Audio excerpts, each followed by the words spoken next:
Hey guys, কি খবৰ আজি আপোনালোকৰ মাজলৈ এটা নতুন ভিডিও লৈ আহিছো যদি ভিডিওটো চাই ভাল লাগে like comment share and subscribe কৰি দিব বৰ্তমান সুপাছুপি ওয়েব সিৰিজ খনৰ ৰমা চৰিত্ৰত অভিনয় কৰা অভিনেতাজন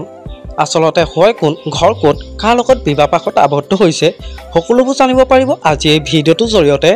গতিকে ভিডিওটো শেষলৈকে চাই থাকিব বলকচোন ভিডিওটো দেৰি নকৰি আৰম্ভ কৰো সুপাছুপি ওয়েব সিৰিজ খনত ৰমা চৰিত্ৰত অভিনয় কৰা অভিনেতাজনৰ আসল নামটো হৈছে হিমাংশু প্ৰসাদ দাস আৰু তেওঁ জন্ম হৈছিল দক্ষিণ কামৰূপৰ আমৰাংগা বাৰিহাটত জনপ্ৰিয় অভিনেতা জনৰ পৰিয়ালৰ বিষয়ে ক'বলৈ গ'লে তেওঁ পৰিয়ালত মাক দেউতাকৰ লগতে এজন ককায়েক বৌয়েক আৰু এগৰাকী বায়েক আছে জনপ্ৰিয় অভিনেতা হিমাংশু প্ৰসাদ দাসে স্কুলীয়া শিক্ষা আৰম্ভ কৰিছিল আমৰাংগা উচ্চ মাধ্যমিক বিদ্যালয়ৰ পৰা আৰু তেওঁ শেষত গ্ৰেজুৱেশ্যন কমপ্লিট কৰিছে কটন কলেজৰ পৰা জনপ্ৰিয় অভিনেতা হিমাংশু প্ৰসাদ দাস এজন ভাল অভিনেতা লগতে এজন ভাল জনপ্ৰিয় পৰিচালক হয় তেওঁ বহুকেইখন জনপ্ৰিয় নাটকত আৰু শৰ্ট ফিল্মত অভিনয় কৰি দৰ্শকৰ মন জয় কৰিবলৈ সক্ষম হৈছিল